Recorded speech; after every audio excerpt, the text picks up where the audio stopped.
El Mumbai, Africa, oi.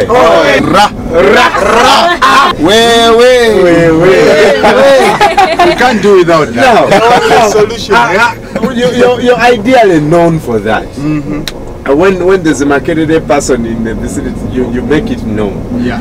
But obviously, you've made yourself also popularly known for striking every time you have an issue. As a student, what do you think are some of the challenges in Makerere University? Apparently, I think the biggest challenge we have in Makerere University is an administration that does not listen. An administration that does not want dialogue. One thing I've seen with this university, people don't communicate. You can imagine the problem that led to the strike was solved in August 2011, but no one knew about it. So I don't know what the PR is doing. I don't know what these other people are doing.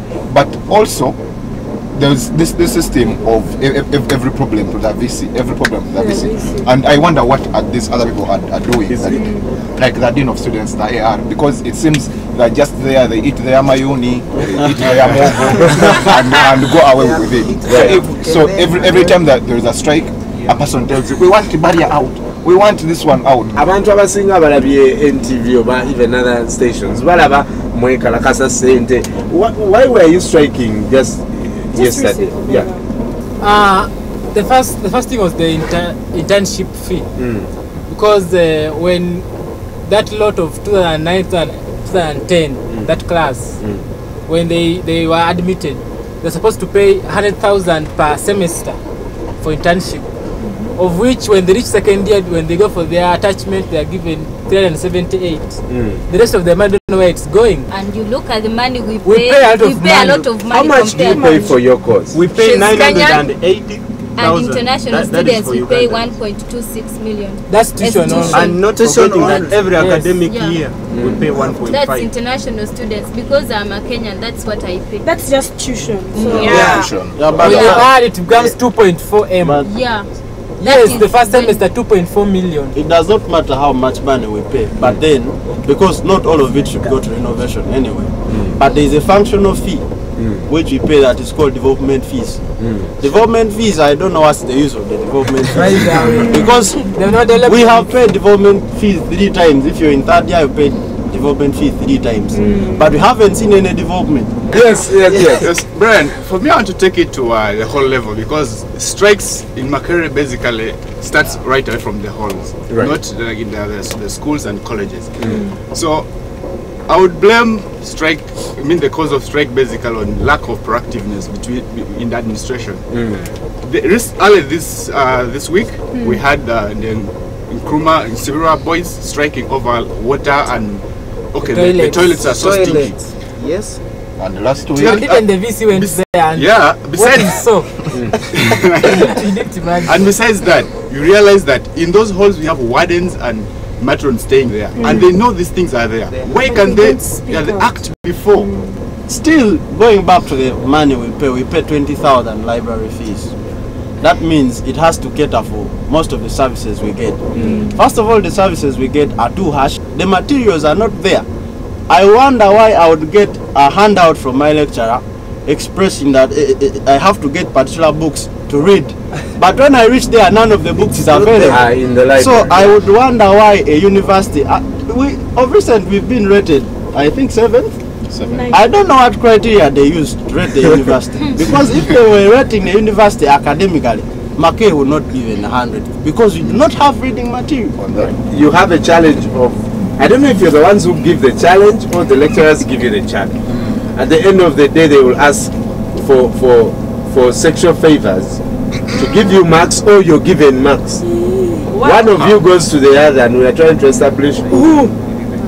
At least I've not gone through that, so maybe others go through it, the sexual bit, but we haven't experienced that. But at our department of the Faculty of Arts at Mascom, we pay for the technology fees, but we don't even get to use our computer lab. It's locked. Actually, there are even, how many computers are functioning? 2 computers. For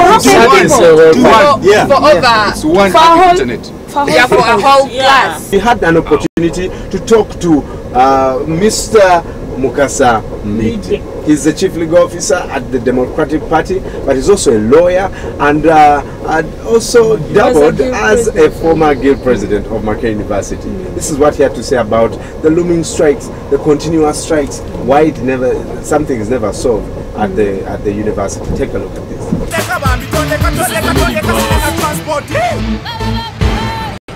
Makerere University is made up of majorly two major components, and that is the students who regard themselves as intellectuals, who in fact believe that their grievances and aspirations have to be met at whatever cost. So the students have adopted two major words: force and logic. Where the force of logic fails, then they use the logic of force, and that is usually what amounts to a strike in the circumstances. The rigidity of professors in terms of failure to understand the student interests, of course, causes a strike. The only problem is where professors, that is in terms of administration. I am not talking about professors that are teaching, but professors in terms of administration, where they fail to adhere to demands of the students in terms of, for example, where students demand that no increments can be made in terms of tuition, that no reductions should be made in terms of allowances, in terms of what they call internship emoluments that are given usually to students who are going for teaching practice and all the other practices that are required along their courses. Now, that contradiction has only to be resolved by the professors, in most cases bowing down. It is not always true that students' demands are unrealistic.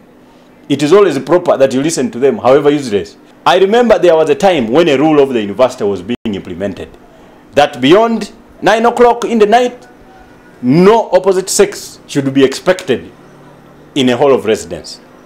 Now, students were arguing, and I represented their argument properly, that please, they are saying you should extend it to midnight. And I paused the argument because I had the idea to talk on behalf of student interests, until he defeated me.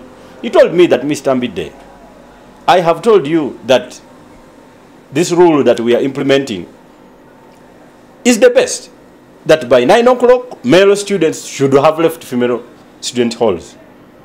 And I can assure you, Mr. Mbide, that for anyone, whatever you have not done by 9 o'clock, you cannot do even by midnight. So for me, that argument defeated me, and when I reported to the students, they even also laughed it off. But you see, that is the kind of way in which you can resolve contradictions. Not by feeling so big, but please bend down and explain a bit. What you haven't done by 9, you will not do by midnight. It depends on what you're doing. But you see, Mukasa Mbide highlights something that he probably talked about in the first submission, that there's an administration at the university that does not listen, does not even want to explain. Now, I would like us to move to solving the problems. As a student body, how are you, say, apart from the strike, have you tried anything else to react to the university's suggestions or whatever they are telling you to follow? Have you tried? Especially, let's start with international students. They try so much to make it a point that they correct, because there is this idea of East African community. Right. So even the members of parliament from Kenya have ever come here to negotiate on that, but still they say we are going to rectify, but we don't see any change. So it's really hard. Yes. There's even a time, I think in 2008, I don't know if they can remember, President Museveni, he himself ordered from State House that international students should pay the same fees as the Ugandan nationals, because they spend a lot of money on the way, border, those disturbances, so the incult of losses while they are coming.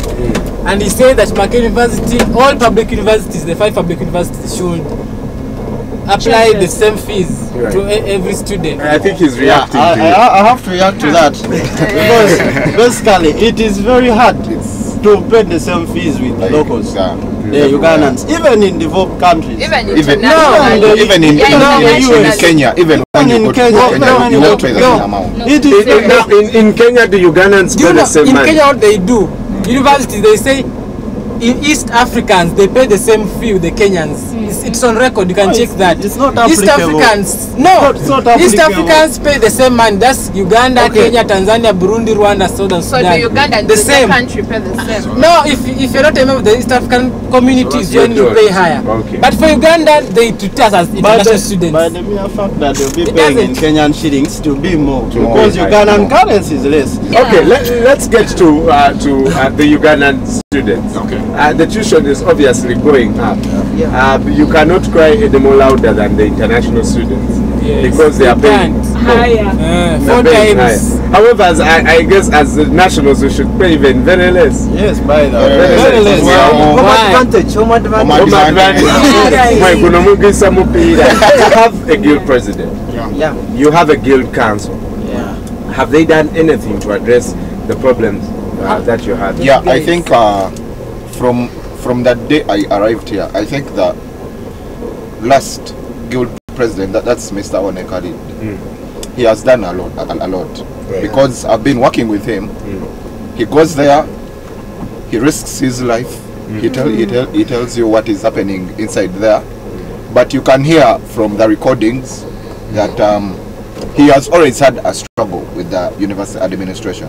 Waba wakatwegattako tutunulira tuli kasozi k'abayivu leero tuli mu luzungu tulina leero. mu luzungu Ho. naye nkanfume ku kyokunywa wano oluzungu ndulirodinge tukomewo tubuuza lwaki abaana buli kaseera beekalakaasa tewali awuliriza ani afuga Makerere abagikulira balina okuddamu ebizibu by'abaana ate n'abaana balina okurespondinga to what the administration says. You can send an SMS on 6565 or go to your email and send us an email minibuzuganda@gmail.com. You can even Facebook us. Our page is Minibuzz Uganda. But also follow me on Twitter at mbgold2 and tell me what you think. We'll go for a short break. When we come back, we'll look at more solutions and of course what good has the administration actually done for Makerere University. This is Minibuzz Uganda.